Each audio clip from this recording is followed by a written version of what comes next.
Well, good evening and welcome into a Tuesday edition of KC Sports Tonight. I'm Mark Poulose, joined by Sports Director Marleah Campbell here on a rainy Tuesday afternoon here in Kansas City. We have three great topics to talk about today. Two of them with the Royals, one of them with KU basketball, but we're going to start with a topic on everybody's mind today, Marleah. It is the debut of Royals top prospect Jacque Caglianone. I have some stats to run through.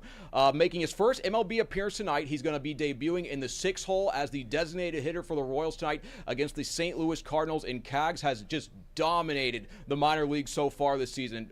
In the minors, he's batted .322 with 15 homers and 56 RBI in 50 games, which is the most in all of American professional baseball. This guy is generating runs. He's drawing comparisons to Shohei Ohtani and Aaron Judge with his power. Marleah, I'm going to start here with a dream. Let's say Cags turns into a superstar.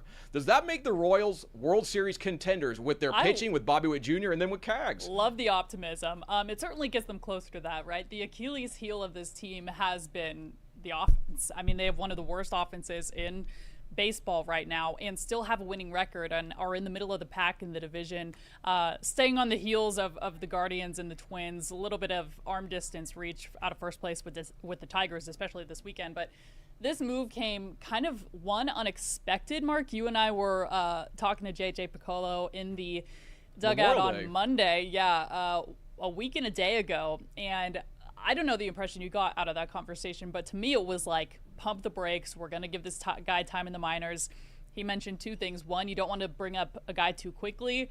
We want to give him time. He even said it's not like we're going to send him up to AAA Omaha and then a week later say, you're coming to the big leagues. And that's kind of what they did. It was 2 weeks later, but that's kind of what they did. Well, 1 week. It was 2 weeks. 2 good weeks in Omaha. Yeah. And which at the time, I don't think he anticipated that quick of a move. And then two, he said, you don't want to bring up a guy like that when the team's not playing well, when the offense is stalling. Well, that also didn't come to fruition, and it didn't take long. I mean, this weekend, Royals scored 1 run in 2 games. The finals were 1-0, 1-0, 1-1, lost 1. But back to your original point, the fact that this team is, 1, still in games, 2, has a winning record, and has one of the worst offenses in baseball is kind of the glass half full way to look at it is, okay, well, if you resolve this problem and plug this hole, you really, answer a big question here.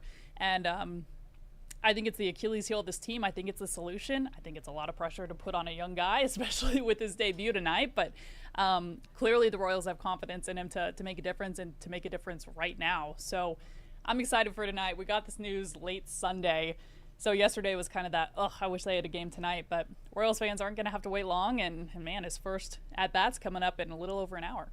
Yeah, I'm glad you brought up those comments by JJ Piccolo, because to me this is a little bit of a perplexing move for them to call him up right after the general manager says, hey, we're going to kind of keep him in AAA and kind of see what he does, because he was like, AAA pitchers can stick to the game plan better. And then a couple days later, here he is in Kansas City. I really wonder if this weekend series against the first place Detroit Tigers did have a lot to do with that, because you mentioned those back-to-back 1-0 games, and you just really felt the Royals were not putting their best foot forward. They were not putting the best team possible out there to succeed. And when you're going up against the Tigers, I know we're a little bit more than a third of the way through the season, but you got to win these games. Like, you cannot be 8.5 games out of first place. But another reason I think that is perplexing is a lot of people thought they might bring up Cags later in the summer, later in June, because it would keep him in Kansas City potentially longer or keep his arbitration number down. It was a little bit, people were saying the Royals were manipulating his service time to keep him here, or his cost control here in Kansas City. But the Royals, they're not doing that. They're saying, all right, let's go, let's win now. And this is, they have the worst offense in the American League. They've only hit 34 homers this entire season.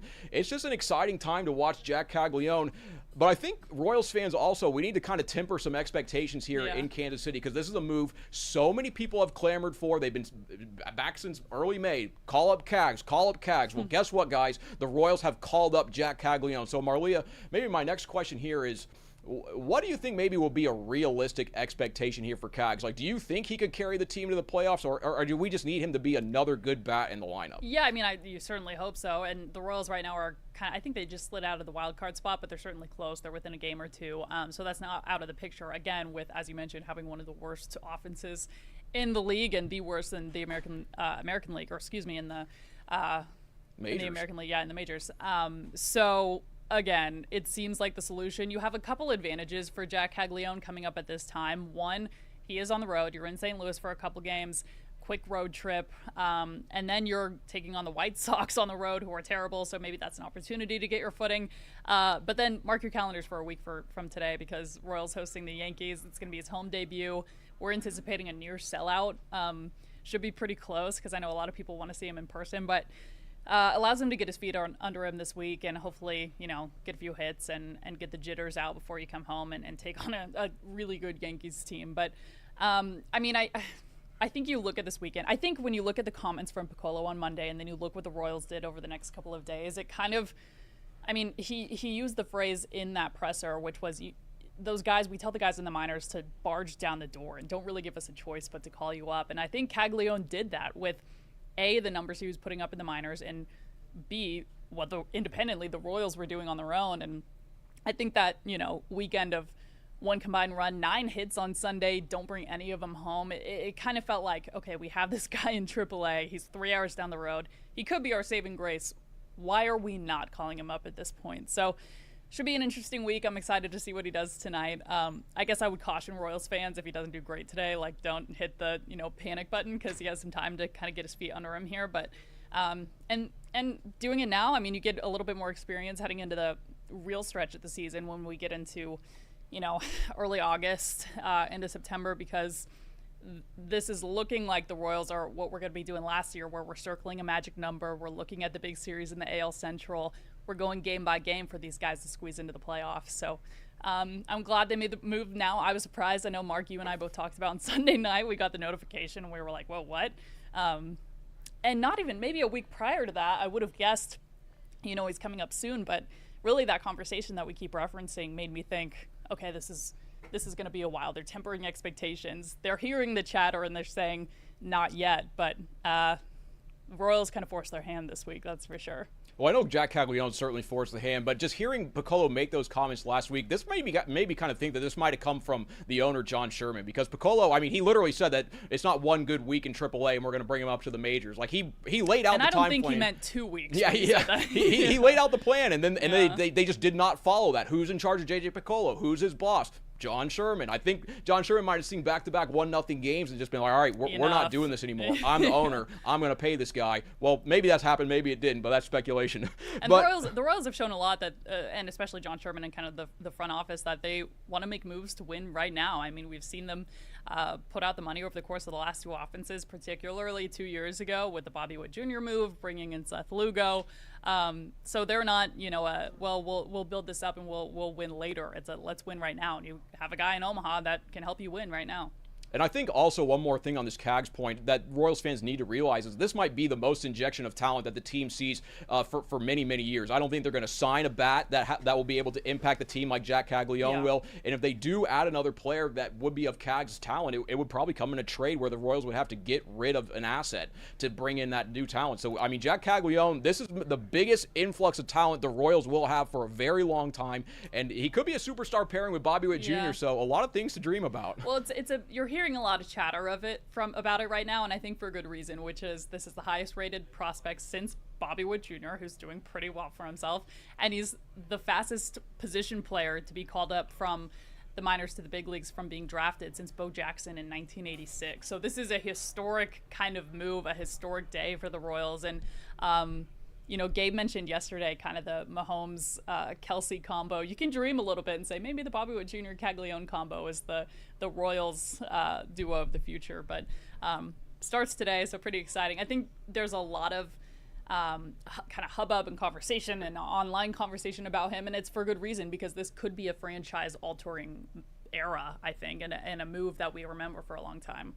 And that leads us right into our next point, because he's being added to a team that's 31-29. They're above average. They're playing pretty good baseball, but right now they are 8.5 games in the division. We're talking about the Royals' big picture. Marleah touched on this earlier tonight. They're starting a 6-game road trip, 3 on the road at St. Louis and 3 on the road at the Chicago White Sox. Chris Bubich, he was named the AL Pitcher of the Month, and something I didn't know, he's the only 10th pitcher in Royals franchise history to ever win that award. Isn't that wild? Yeah. I saw that today too, and I was like, surely that can't be right. But yeah, because you think those kind of of monthly awards come all the time, but yeah, pretty rare. The first since Cole Reagan's, I think, back in 2023. No, incredible. And I mean, Bubic has been phenomenal. He led the AL in the month of May with a .56 ERA in 5 starts. He held opposing hitters to 182 batting average. He leads the MLB in ERA at 1.43 for the entire season. So Chris Bubic, shout out to you.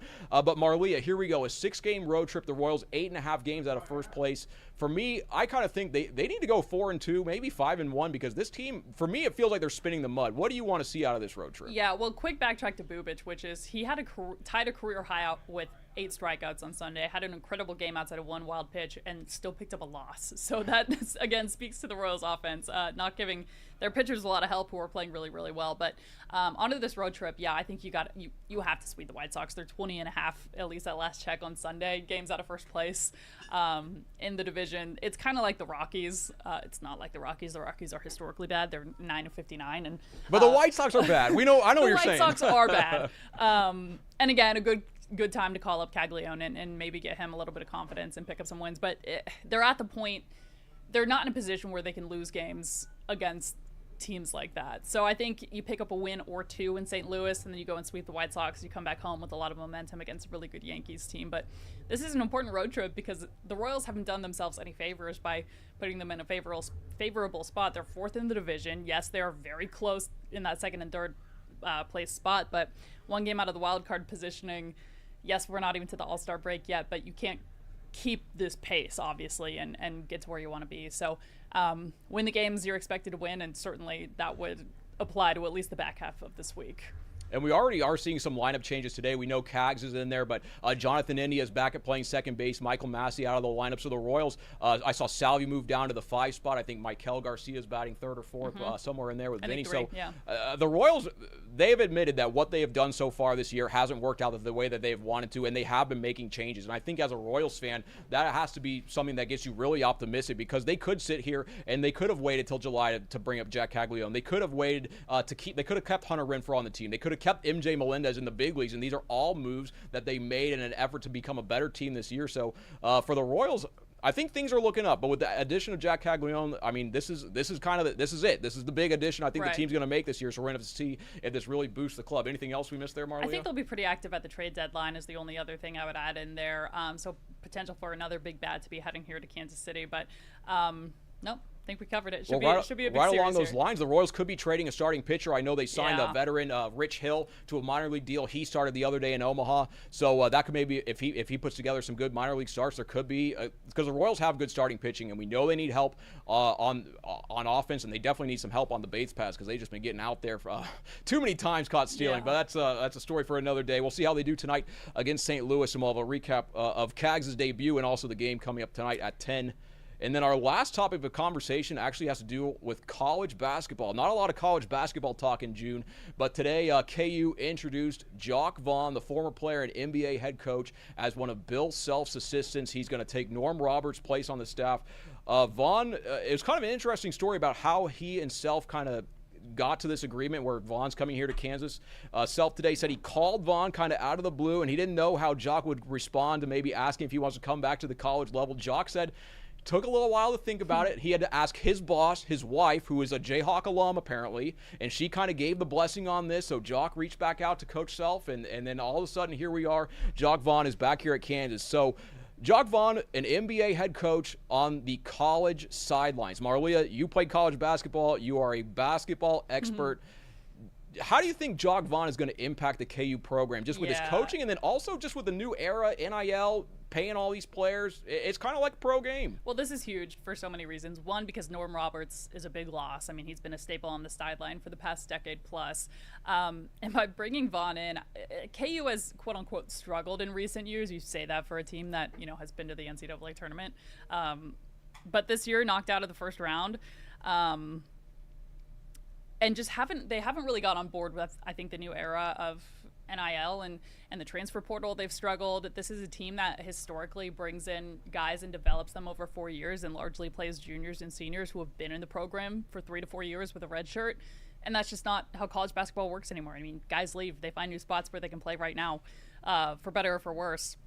But So having a guy like this who has NBA experience, who is, you know, very much on the forefront of the modern era of basketball, I guess you could say, is huge. And anytime you can get a guy whose jersey is hanging in the rafters when you look up at practice, certainly brings a respect element. And yeah, I mean, I think it's a big move for Kansas, similar to what we were talking about with the Royals.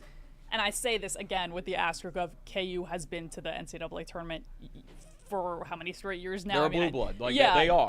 If you don't count that year that was eliminated, it's the longest streak in NCAA basketball right now. But by KU standards, and I think Jayhawk fans and their standards really haven't had that deep run since that 2022 run. So similar to as the Royals, as I was saying a second ago, if things aren't working, you need a change. And, you know, this is a big move, and certainly a lot of name power to it, and hopefully it sparks some new energy into this program and shifts a gear that we haven't seen just yet.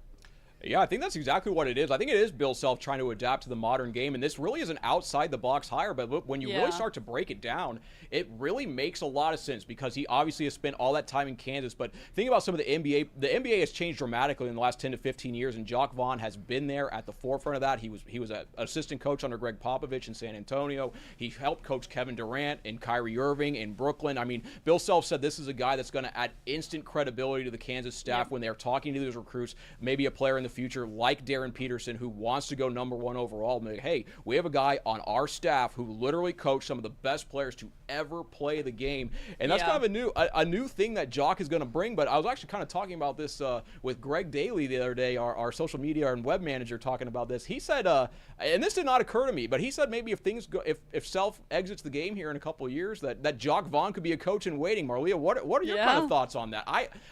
That thought had not occurred to me, but when you start drawing it up, it seems to make some sense. Yeah, certainly has the resume, and I think from a coaching standpoint, he does inject that energy of developing guys who you haven't had them since the beginning of their playing career. You don't know how long you'll have them with, you know, contracts and things. It's college basketball is kind of adopting that. I would be shocked if they don't adopt some kind of contract style in the next couple of years. At least selfishly, I would hope so. And Vaughn is used to that. I mean, Self is kind of an old school guy who's had a lot of success on the 4-year model. So I think it's a great move for adapting to the current style of the game. And as you said, a lot of folks, I would argue everyone who goes to Kansas has NBA dreams. You're not at the blue blood level if you don't. And so Vaughn can at least sell the insight that he has, if not the connections, and certainly knowing what NBA teams want out of a guy and developing that talent. So not one negative with this move. I think it's huge for Kansas, and excited to see this new revamped roster again in 2025. Yeah, I think it's pretty safe to say that KU might have the top assistant in all of college basketball if you just stack up resumes. It's hard to find a different resume that would stack above it, yeah. But speaking about this team, just quickly here to close, Self, he was asked at the end of today's presser just about this year's upcoming team with Darren Peterson, all those other guys coming in. He said this year's team is quicker, more athletic, and longer than last year. Marleah, when you just hear those words, quicker, more athletic, and longer, that seems pretty positive for KU, would you think? Yeah, I almost am like, So, like, this, you're always going to have athletes at Kansas. You don't make it to that level if you don't. And yes, there are pros to being more athletic, quicker, longer. I think you need cohesiveness, and I think that's what the team lacked last year. There was no lack of talent when you factor in, you know, Hunter Dickinson, all the guys on that roster. They just never really found a groove. I mean, it was a bunch of individually talented guys in my eyes that were playing on islands. And I think that was a lot of the criticism around that team. I don't think there was any point of saying, man, we're too slow. Or, you know, to me, it was never an athleticism problem. So I'm more interested in how quickly this team can get through what has essentially become a training camp of fall now for college basketball teams to get on the same page and to gel as a unit, because to me that was the missing piece of last year's team. I didn't think it was talent. Well, here we go. We're going to see Darren Peterson. They asked about him. Early reports, I mean, I think they only saw him play for about 1 hour, but they were very happy with what they saw. Yeah. And definitely seems like they're excited. And I believe they're also going to play Louisville in an exhibition coming up, so that'll be something to look out for coming up this year. But Jacque Vaugn making his Major League debut. That's the big story today. Marleah, anything else we left out there? No, just if you want to listen to him talk ahead of his first big leagues game, Mark. I know you got sound from him running at 6 o'clock on our news. Yeah, there he is right there at Busch Stadium. You want to hear Cags? Tune in tonight about 6:20 p.m. We'll have that. But that's a look at KC Sports Night here on this Tuesday. Big day here in Kansas City. Jacque Vaughn's Major League debut. We'll have a full recap coming up tonight at 10. Thanks, guys.